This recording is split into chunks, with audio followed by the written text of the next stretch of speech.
The first group of Nagas he met on his return seemed to have changed very little. The brass trophies of the headhunters still blinked on their chests. In days gone by, a party of travelers had quite different clothes. But these days they're happy to accept a cigarette and allow a traveller to pass. My return to the Naga, in particular to the village of Wokching, was a moving experience. 34 years had passed since I had first fallen under the spell of the gaiety and the friendliness of these attractive people. During the 12 months I had then spent with them, I had shed many of the inhibitions and prejudices of the Western world, and I had learned to share their simple pleasures and to relax in the company of friends. จากวันเขาบูมันนั่งคุยยากจัดมาเย่ใจบูโอมีลันเนว้าวว้าวว้าว And many who had been children when I first stayed at Wokching gave me a warm welcome. They did not hide their surprise at my return. It is like a dream to see you alive, they told me again and again. We were sure you must be in the land of the dead. The road to the land of the dead lies over the mountains, then underground to a mythical place called Yimbu. There the souls live on as they did in this world, while the man's body is left behind in a burial hut, protected by skulls of buffaloes he sacrificed in his lifetime. The skulls of ancestors stand guard, while the heads of his enemies still play a central part in village life. The old man can remember from which village each head was captured, and there were no rules about fair fights.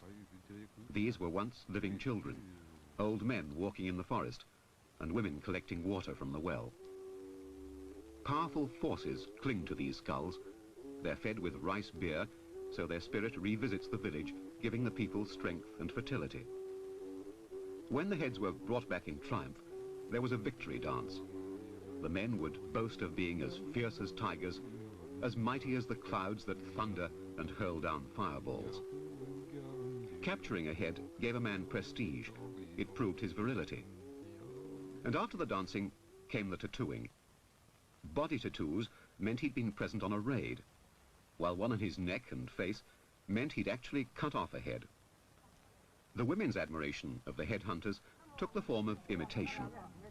Tattooing was fashionable, but it's no fun to have holes hammered in your legs with an adze-like instrument made of thorns, and the blue dye is based on soot. The girls put on a brave show for the camera, but it's a very painful process. The Naga women used to taunt young men who didn't wear the tattoos of a warrior, so before a man could marry, he had to go headhunting. The last reported case of headhunting in the Naga Hills was in March 1970, and the men still carry spears wherever they go.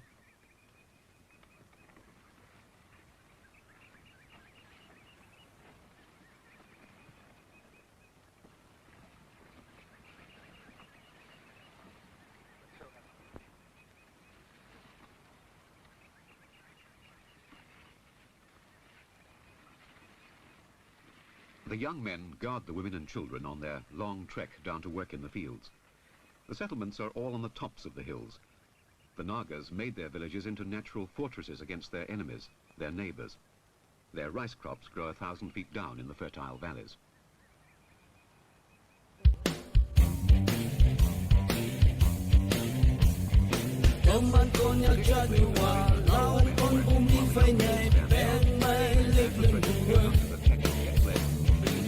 Naga jalan Konyak berkandang naik buat Konyak lawan ngodi lawan nak naman pawang walang nak menamai hijab teni larang Konyak buhe palada umbuki sa melamai yang yume lai budai ibu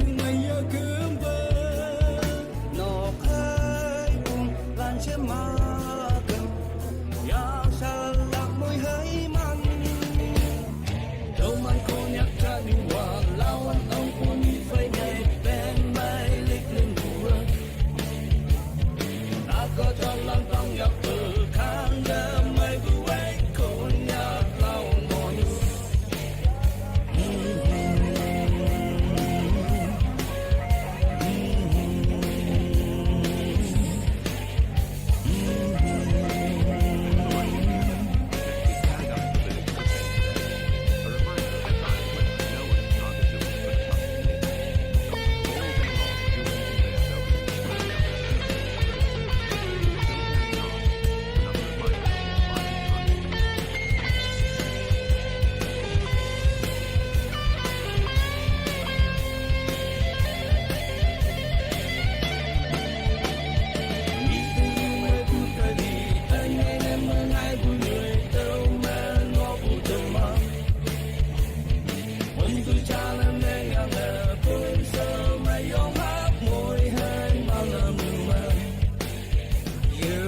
By the end of the day, every grain of rice will be stored in the village.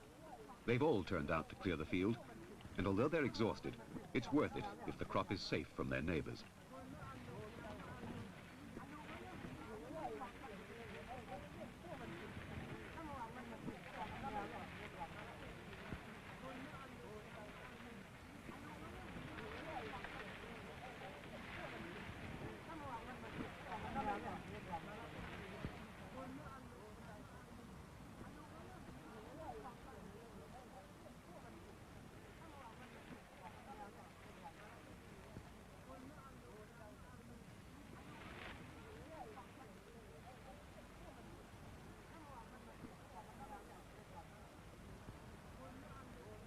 The rice is put straight into the granary. The door doesn't need a lock. The Nagas have a simpler idea.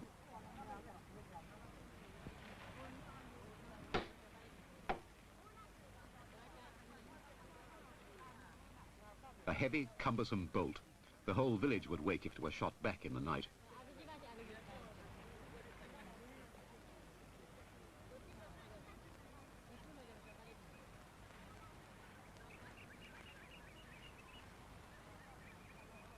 And as a further precaution against thieves, the young people are encouraged to sleep together on the veranda outside the granary door.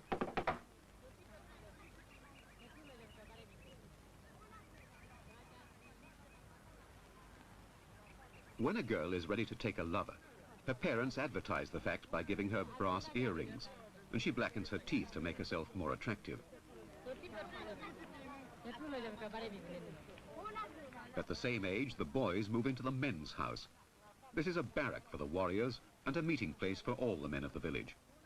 It used to be the most important building, and although it's no longer the focal point of village life, it still houses the finest carvings.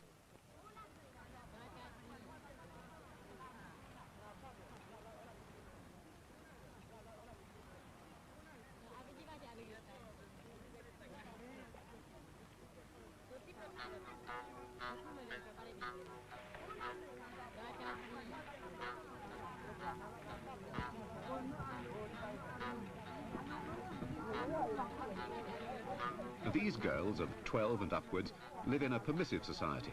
Their parents don't object to their having lovers before marriage.